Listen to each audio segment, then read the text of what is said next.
I wanted to build a taco where every single ingredient had a reason to be there.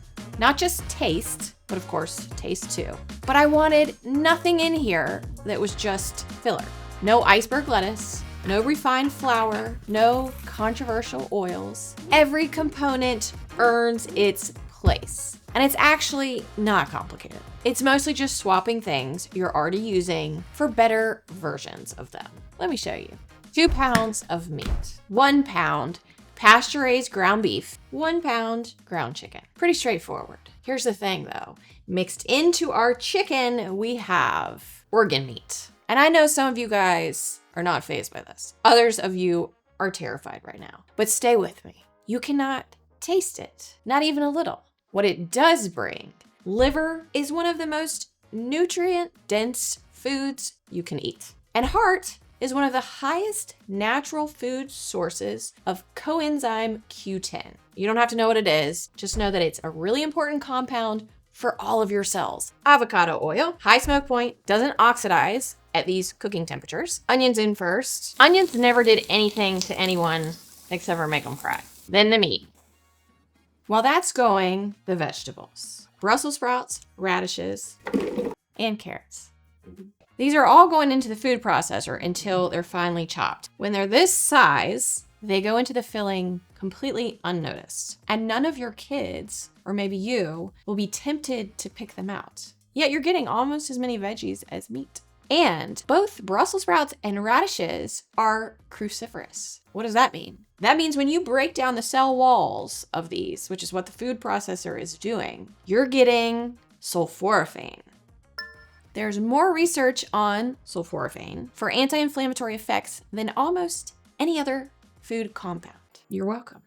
And our carrots bring beta carotene. Not super dramatic, but sweet. I don't know who doesn't like a carrot. Still earning a spot.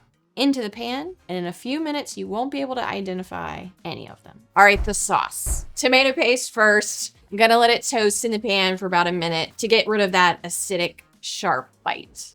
Beef bone broth next. Although I'm using chicken broth because, not gonna lie, that's just what I had left over. This is giving us collagen and glycine. Glycine has research supporting its role in gut lining integrity. And here's the thing about gut health and inflammation, they're connected more directly than most people realize. So a compromised gut lining drives inflammatory responses throughout the body. So bone broth isn't just a flavor choice, although it's a good one. Spice blend. Did you know cumin and oregano specifically are 2 of the highest antioxidant spices by weight? And crushing fresh garlic activates allicin, which is a compound behind most of garlic's anti-inflammatory reputation. Quick taste to make sure we're headed in the right direction. You never know.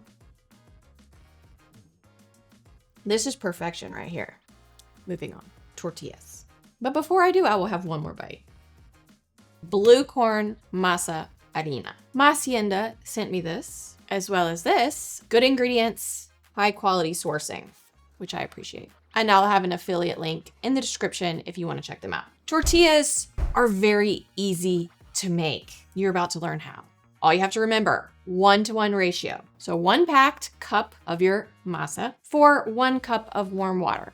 I'm doubling the recipe today, so I'm gonna do 2 and 2. And with that 1 packed cup, you're gonna get about 10 tortillas. So today I'll get about 20. 2 ingredients. Mix until this feels like Play-Doh. Shouldn't stick to your hands, yet shouldn't be dry and crackly. This color you see here is anthocyanins, same antioxidant as in blueberries. Blue corn also has more protein and a lower glycemic index than yellow or white corn. So you're getting slower digestion and it doesn't spike blood sugar the same way. Tortilla press. I'm a bit of a minimalist. More gadgets isn't typically my answer. So a heavy pan works perfectly if that's you. However, since I was gifted this, it's pretty darn awesome. If you make tacos regularly, I think I'm admitting that it's worth it. Just press and peel. There you go. Dry camal or cast iron, no oil, medium to high heat, 20 to 30 seconds on each side. Third flip.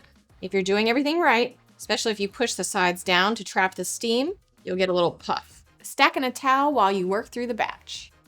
Warm tortilla, filling, then the toppings. No lettuce because lettuce is mostly water. Nutritionally, it's not doing much. Instead, broccoli sprouts. Broccoli sprouts have been shown to contain between 10 and 100 times more sulforaphane than mature broccoli. This is probably the most sulforaphane dense food you could easily add to a meal. And most people are putting iceberg lettuce on their tacos. Finish with probiotic Greek yogurt or guac. I put both. There's no health food compromise here. It's just a good taco. The blue corn tortilla tastes awesome, restaurant legit. The broccoli sprouts will make you age backwards. Full recipe is in the description. Now you know you can make an anti-inflammatory taco that you're gonna feel good about eating. You don't have to walk to the ends of the earth to find obscure ingredients. So hopefully you'll make this. And remember to eat real food. I'll see you in the next video.